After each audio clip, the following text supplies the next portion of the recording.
Graça e paz, povo de Deus, como vocês estão?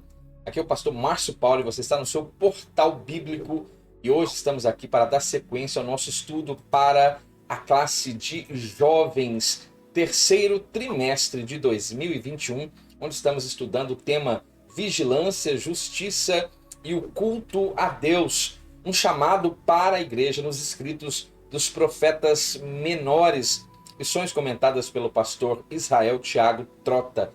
Quero deixar aqui card com todas as lições anteriormente publicadas, bem organizadas em uma playlist para você apenas apertar o play e ser abençoado. Esta já é a nossa 12ª reflexão e esta lição será ministrada no próximo dia 19 de setembro de 2021.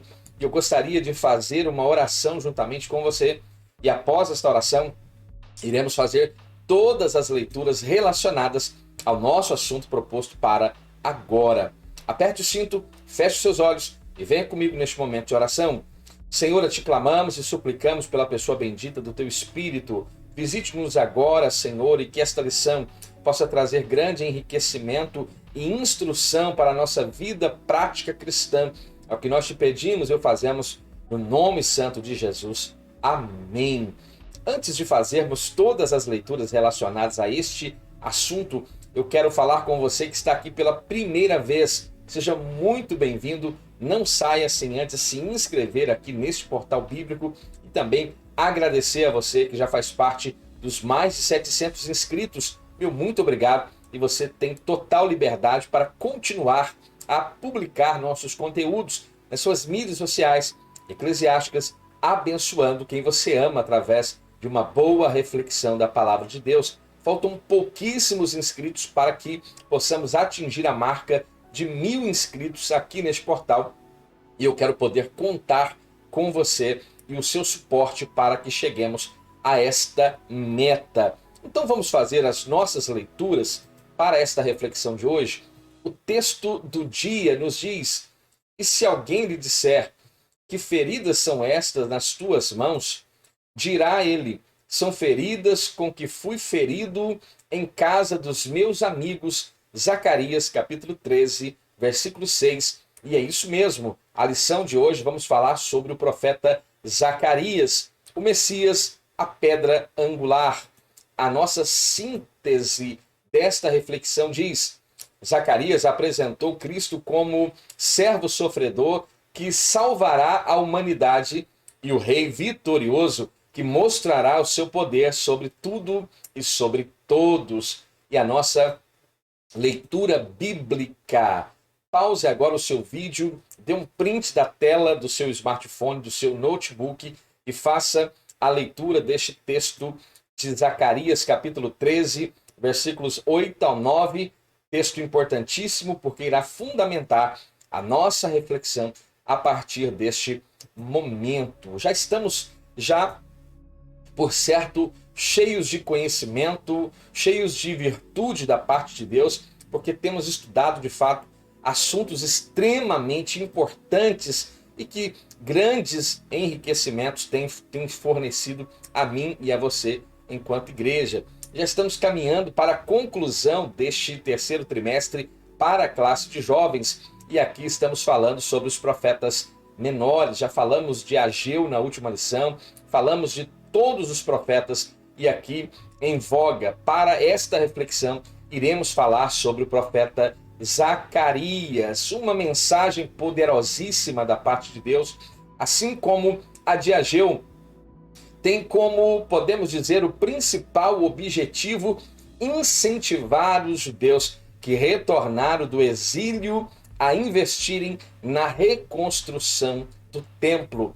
Os objetivos para esta reflexão busca explicar a estrutura do livro de Zacarias, também comentar como as 8 visões do profeta contribuíram para motivar os judeus na reconstrução do templo e também apresentar as profecias messiânicas de Zacarias. Eu quero projetar agora na tela do seu notebook alguns dados importantíssimos relacionados a este profeta sobre a atmosfera da época em que ele está agora emprestando seus lábios a Deus e sendo este profeta maravilhoso que foi.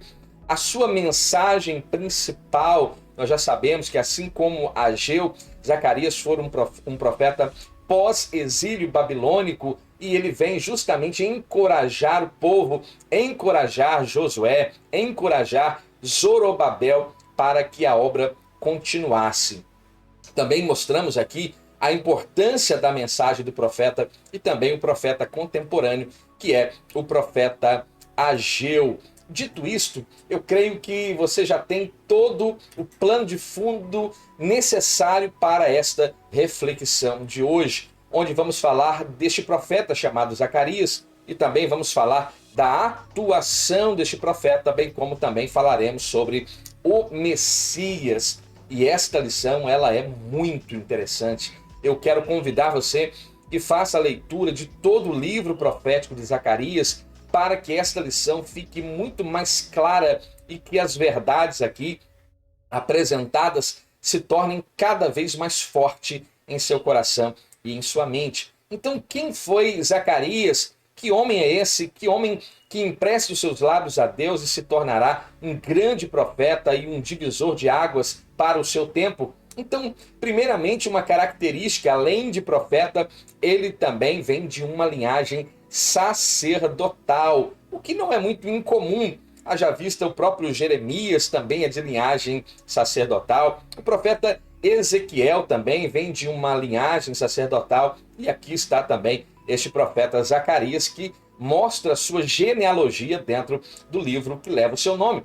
Então, Zacarias desenvolveu a responsabilidade sacerdotal, era criado para o ofício sacerdotal e também recebe uma força encorajadora que um profeta deve ter. Ele foi então sacerdote e profeta. Ele é oriundo da tribo de Levi e era descendente da família de sacerdotes, e a sua genealogia você pode encontrar dentro do livro do profeta Zacarias, capítulo 1, no versículo 1 e também no versículo 7. O seu nome tem um significado muito interessante, que é o Senhor lembra, uma característica muito interessante para aqueles que estão retornando agora do cativeiro e estão buscando a Deus, e eles voltam do cativeiro louvando ao Senhor e dizendo que quando agora o Senhor os trazia de volta do cativeiro, estavam como aqueles que sonham, e a sua boca agora se enchia de alegria e os seus lábios de cântico, de modo que aqueles que viam este povo indo em direção à terra de Judá, à terra de Jerusalém, diziam que grandes coisas, por certo, o Senhor havia feito por aquele povo, de modo que eles replicavam em alta voz, eu creio, que sim, grandes coisas fez o Senhor por nós, e por esta razão estamos alegres. Ou seja, o Senhor se lembrou do seu povo, o Senhor se lembrou de nós, e Zacarias tem justamente esta pegada profética, o Senhor lembra. Ele nasceu em uma terra estrangeira, nasceu, por certo, ao longo dos 70 anos de cativeiro em Babilônia, e justamente no período em que o povo de Judá estavam ali exilados. Fez parte, então, do primeiro grupo composto por 50 mil judeus que retornam a Jerusalém sob a liderança de Zorobabel. Então Zacarias vai desenvolver o seu ministério para o primeiro grupo que retorna então a Jerusalém após o decreto do rei Ciro, que se dá em 538 a.C., que vai justamente autorizar a repatriação dos judeus exilados. Nesta ocasião, 50 mil judeus retornam então às terras de Judá, a Jerusalém, sob a liderança de Zorobabel e do sumo sacerdote Josué. E o propósito da ordem de Ciro, o propósito deste retorno inicial, justamente para reconstruir o templo, e o que inicialmente começa a ser realizado, mas depois, em frente às oposições, cada um começa a ir em busca daquilo que é seu particular, e a mensagem direta do profeta Ageu e a intervenção de Deus através da boca de Ageu, como também da boca do profeta Zacarias, é de que o seu coração estivesse voltado para a casa de Deus, para a reconstrução da casa de Deus. O profeta Ageu disse que o povo deveria subir aos montes, cortar madeira e edificar a casa, reconstruir a casa. E o Senhor diz que se alegraria daquela casa e o Senhor manifestaria um poder sobrenatural. E ele garante que a glória desta segunda casa seria maior do que a da primeira. Então esta é uma verdade que traz grande vigor ao coração do povo, esta palavra de encorajamento da boca do profeta Zacarias, também da boca do profeta Ageu. A data de inscrição deste livro pode ser datada que inicia-se em 520 a.C., diferentemente de Ageu, que entrega 4 mensagens em um período curto de tempo. Zacarias, sendo por certo mais jovem que Ageu, vai viver um pouco mais tempo e desse modo teve um ministério profético um pouco mais prolongado. E algumas datas podem ser facilmente identificadas dentro do contexto do profeta Zacarias. O ano de 520 a.C., o ano de 519 e 518 a.C. E nós podemos acreditar que o final do livro apresente profecias entregues no ano de 480 a.C.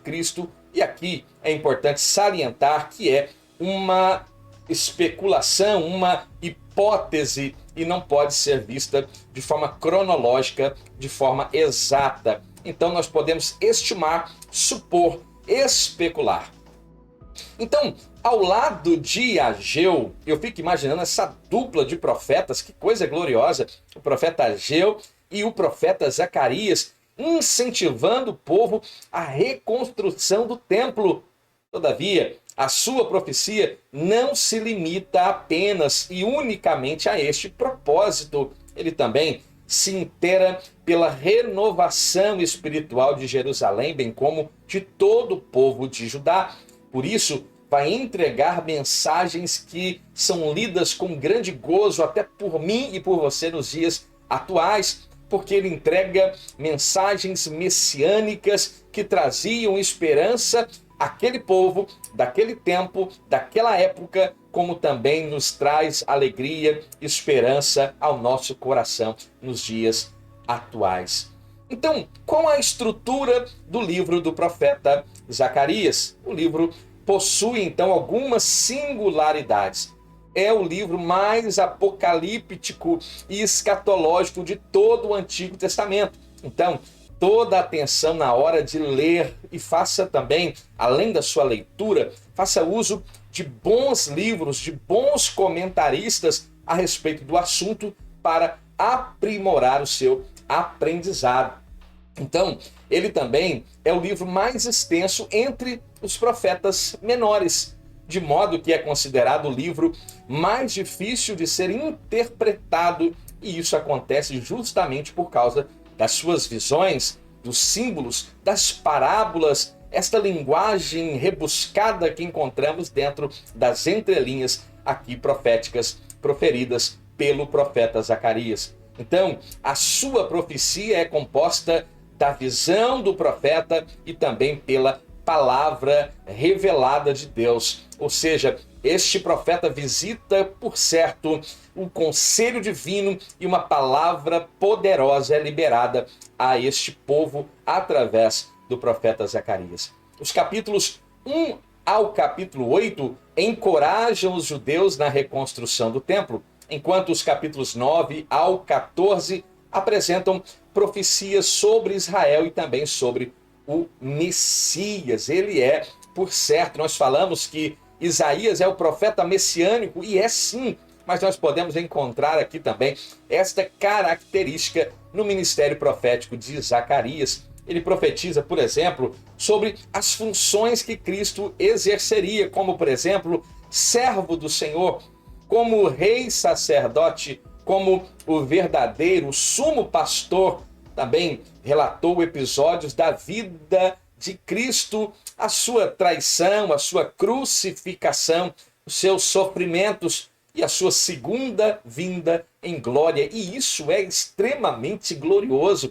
Ele não apenas se atém a falar de forma profética e, ao seu tempo, escatológica para o primeiro advento de Cristo, seu nascimento, vida e ministério, como ele também se ocupa a falar da segunda vinda de Cristo, o que ainda para nós, Igreja de Cristo, são eventos futuros, eventos então escatológicos. Então veja, a segunda vinda de Cristo também é relatada, é retratada, e ele retrata Jesus como um rei guerreiro. Que coisa gloriosa! Que reinará, sem sombra de dúvida, este rei guerreiro governará e reinará em Jerusalém, como encontramos em Zacarias capítulo 14, versículo 4, que diz: e naquele dia estarão seus pés sobre o Monte das Oliveiras, que está defronte de Jerusalém para o oriente, e o Monte das Oliveiras será fendido pelo meio,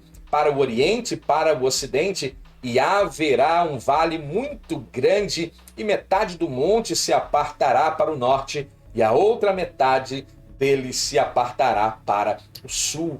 E o Novo Testamento, isso é algo lindo, que o Novo Testamento vai correlacionar a palavra profética de Zacarias, ainda que talvez de forma indireta, e algumas menções até de forma direta, às profecias deste profeta. Como, por exemplo, Mateus capítulo 21, versículo 5, é uma passagem correlata de Zacarias capítulo 9, versículo 9. Em Zacarias 9, 9 diz: alegra-te muito, ó filha de Sião, exulta, ó filha de Jerusalém, eis que o teu rei virá a ti, justo e salvador, pobre e montado sobre um jumento e sobre um jumentinho, filho da jumenta. Em Mateus capítulo 21, versículo 5, ali diz: dizei à filha de Sião, eis que o teu rei aí te vem, manso e assentado sobre uma jumenta e sobre um jumentinho, filho de animal de carga. Além de Zacarias capítulo 11 e Zacarias capítulo 12 e Apocalipse capítulo 1, que existem palavras que são correlatas, e isto é algo glorioso que nós podemos comprovar à luz da palavra. O profeta marcou o seu tempo, o profeta Zacarias marcou a sua história e deixou-nos um legado extraordinário, literário, profético e espiritual. O segundo ponto, a atuação deste profeta. Então, o primeiro sermão, a primeira mensagem de Zacarias tinha como propósito exortar o povo ao arrependimento. Qual era a mensagem ou o intuito da mensagem, o propósito da mensagem de Ageu? Era justamente promover arrependimento e trazer o povo à reconstrução do templo. Então, a primeira mensagem de Zacarias vai nesta mesma vibe, neste mesmo sentido de exortar o povo, convocar e promover o arrependimento e a reconstrução do templo. Ela foi entregue no segundo e entre o terceiro sermão profético, justamente do profeta Ageu. Não se esqueça de que Zacarias e Ageu são profetas contemporâneos. E o que é isso, pastor? Contemporâneo? Ora, estão no mesmo período de tempo, sendo profetas e sendo boca de Deus na terra. Então o profeta Zacarias exortou os judeus a observarem os erros dos seus antepassados, que recusavam ouvir os profetas que os antecederam, porque muitos dizem: olha, o juízo de Deus foi muito duro com o povo do norte, Deus não avisou, enviou seus profetas madrugando, caminhando pelas estradas, esses profetas foram enviados e a mensagem foi entregue. E agora Judá está na mesma direção, agora no tempo dos reis, no tempo da monarquia. Será que Deus não enviou profetas? Enviou, sim, senhor, os profetas. E isso fica claro e evidente quando lemos Isaías capítulo 31, versículo 6, por exemplo, que diz: convertei-vos, pois, àquele contra quem os filhos de Israel se rebelaram tão profundamente. Ou seja, convertei-vos, pois, a Deus. Osés capítulo 14, versículo 1 diz: convertei-vos, ó Israel, ao Senhor teu Deus, porque pelos teus pecados tens caído. Deus avisou, Deus enviou os profetas, e aqui o profeta Zacarias está dizendo: olha, não sigam os passos dos seus antepassados, porque eles recusaram em ouvir a voz dos profetas que falaram em nome de Deus. E este é o conselho para nós. Não devemos olhar para a geração anterior à nossa e praticar os mesmos pecados que eles praticaram.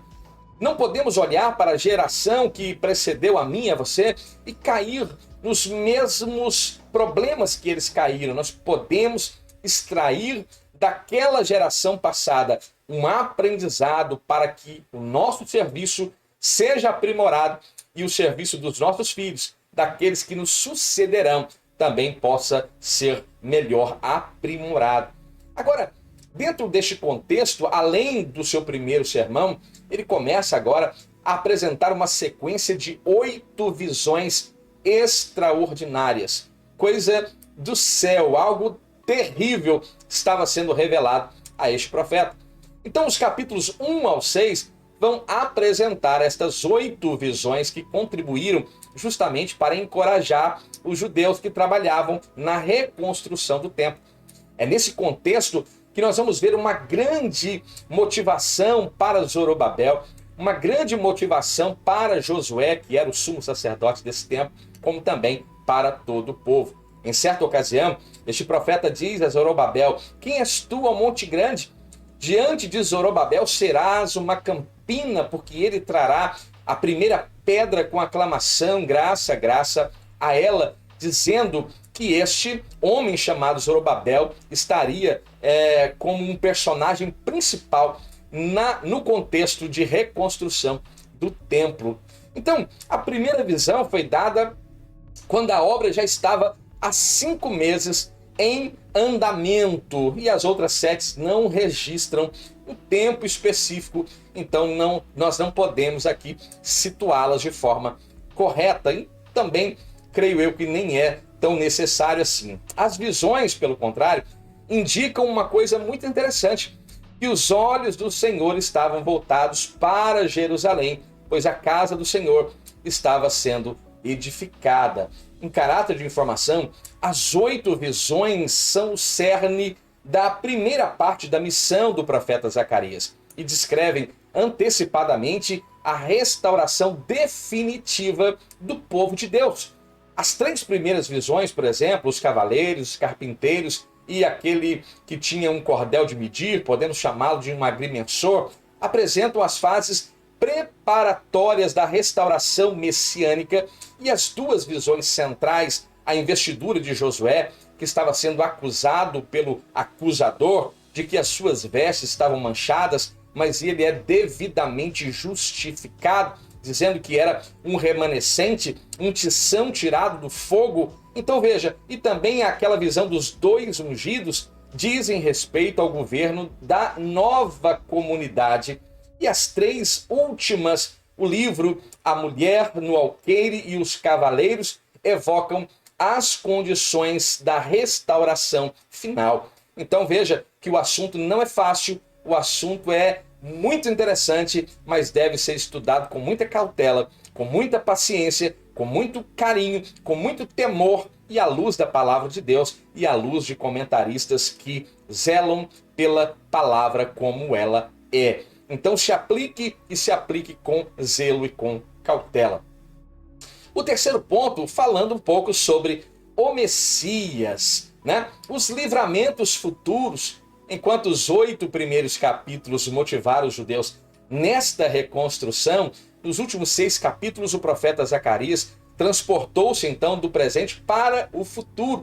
Ele não fala mais de forma direta ao seu tempo, mas ele fala de forma direta ao futuro, de forma escatológica. Ele fala, e cremos que os capítulos finais representam uma mensagem entregue por Deus ao profeta aproximadamente no ano 480 a.C. Esse jovem profeta agora não é tão jovem assim, por certo já é um ancião e está profetizando ainda castigo divino sobre as nações ao derredor de Israel que causaram sofrimento ao povo de Deus. E aqui vamos falar de Hadrade, de Tiro, de Sidom, de Damasco, das cidades filisteias de Gaza, de Gate, Ecrom, Asquelon, Asdod, e este profeta era uma ferramenta gloriosa da parte de Deus. a singularidade do Messias prometido. Zacarias estabeleceu então uma comparação antagônica entre a grandeza do conquistador humano Alexandre Magno, Alexandre o Grande, e a simplicidade do Messias prometido, aqui falando do nosso meigo Senhor e Salvador Jesus Cristo.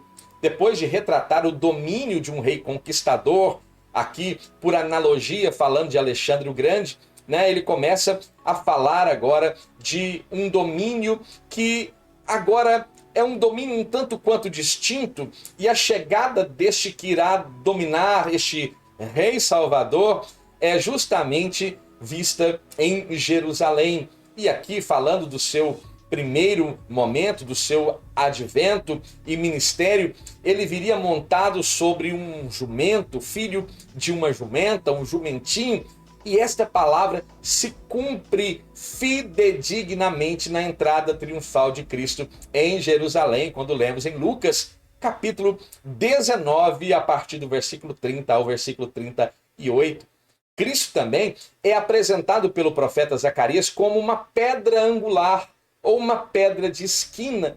E veja, Cristo é esta pedra angular de esquina. Ele é o fundamento da igreja. Paulo, escrevendo aos irmãos Efésios, no capítulo 2, versículo 20, ele diz: edificado sobre o fundamento dos apóstolos e dos profetas, de que Jesus Cristo é a principal pedra de esquina. Ou seja, existe igreja sem Cristo? Não, Senhor, não há igreja sem Cristo, porque não há igreja alicerçada sobre qualquer outro fundamento que não seja Cristo Jesus. Então veja, não existe igreja sem Cristo. Veja, em sua vida, Cristo foi um exemplo que nos ensinou como viver. Agora, em sua morte, ele nos ensina um sacrifício perfeito. Em sua ressurreição, um vencedor extraordinário, por que não? Em sua ascensão, um rei. E em sua intercessão, um sumo sacerdote. E muito importante isso, continua agindo em favor da igreja, e cremos ainda que Cristo voltará. Eu creio piamente nisso. Sou pré-tribulacionista e creio que a igreja vai ser tirada ainda antes da maior assolação que virá sobre essa terra. Então Cristo voltará o quanto antes. Não vai tardar muito, irmãos. Estejam preparados em nome de Jesus. E ele voltará para cumprir todas as promessas que encontramos no contexto bíblico. E quando ele virá trazendo na sua mão o seu galardão para dar a cada um conforme as nossas, as minhas obras. O terceiro ponto, a vitória de Cristo. A profecia de Zacarias não ficou apenas circunscrita ao primeiro advento de Cristo sobre a terra. Qual é o primeiro advento de Cristo, pastor Márcio? Ora, o seu nascimento, vida, ministério, morte e a sua ascensão aos céus. Isso estamos falando do primeiro advento. Então, ele também vai discorrer, o profeta Zacarias, sobre a segunda vinda de Jesus. Este profeta enxergou longe demais. Este profeta foi além do que os olhos humanos podem nos permitir enxergar. Esta visão, além de que toda a humanidade poderia enxergar, uma visão de águia, este profeta teve. Então, de acordo com a interpretação pré-milenista, o anticristo surgirá no cenário internacional na figura de um pastor insensato. É uma característica que deve ser buscada naquele que se levantará como o anticristo na terra. Sendo assim, os capítulos 12 a 14 vão descrever os acontecimentos que são futuros, escatológicos, referente, por exemplo, à purificação dos judeus, à destruição dos seus inimigos, toda a terra vindo lutar contra Israel, e de repente o Senhor desce do céu para lutar e pelejar com poder e grande glória, para pelejar em favor de Israel. Então, este é o contexto do fim que fora profetizado pelo profeta Zacarias, onde as diversas nações da terra se ajuntarão, se reunirão contra Israel naquele reinado de 7 anos do anticristo. que seria a 70ª semana de Daniel. E a igreja está onde? A igreja já subiu, já tem um tempinho. A igreja já está com Cristo, a igreja já passou pelo bema de Cristo, já sentou à mesa das bodas e ali estaremos com o Senhor nos ares, assim cremos piamente. Então, nesse contexto agora, os judeus chorarão arrependidos por suas escolhas erradas e clamarão a Deus, que intervirá, destruindo os seus adversários, seus inimigos. O Messias, Cristo Jesus, salvará Israel. Depois de arrependida, Jerusalém será transformada e será sede do governo milenial de Cristo Jesus aqui na terra. O profeta abre esse parêntese em uma mensagem para resumir o plano de Deus para Israel, através do poema do pastor ferido. Depois leia Zacarias capítulo 13, versículos 7 a 9. Ó espada, desperta-te contra o meu pastor e contra o homem que é meu companheiro, diz o Senhor dos Exércitos. Fere o pastor e espalhar-se-ão as ovelhas, mas volverei a minha mão sobre os pequenos, e acontecerá que toda a terra, diz o Senhor, que as duas partes dela serão extirpadas e expirarão, mas a terceira parte restará nela, e farei passar pela terceira parte pelo fogo, e a purificarei, como se purifica a prata, e provarei como se prova o ouro. Ele invocará o meu nome, e eu ouvirei. Direi, é meu povo, e ele dirá, ó Senhor, é o meu Deus. Que coisa gloriosa! Quando eu leio este texto, me vem algo glorioso ao coração, porque compreendo o que está inserido e a promessa gloriosa envolvida no texto ora lido, o poema do pastor ferido. Embora este pastor fosse ferido, as ovelhas tivessem sido dispersas e provadas, um remanescente sobreviverá, um remanescente fiel restará e o Senhor será glorificado.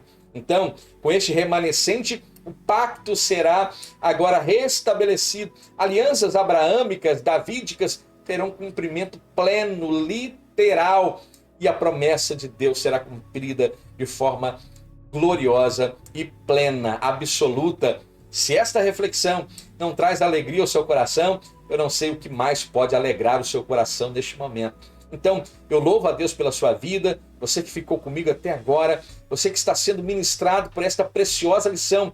Muito obrigado pela sua presença aqui juntamente comigo, e eu quero suplicar ao Senhor que continue abençoando a sua vida, a sua casa. Leia o livro do profeta Zacarias, será de grande enriquecimento e instrução para a sua vida espiritual. Senhor, eu rogo a Ti que visite cada um dos Teus filhos agora e abençoe-os, ó Deus, com uma rica bênção, uma porção maravilhosa da Tua parte. É o que humildemente peço. Eu faço isso no nome santo de Jesus. Amém. Fique bem, fique em paz e até a próxima.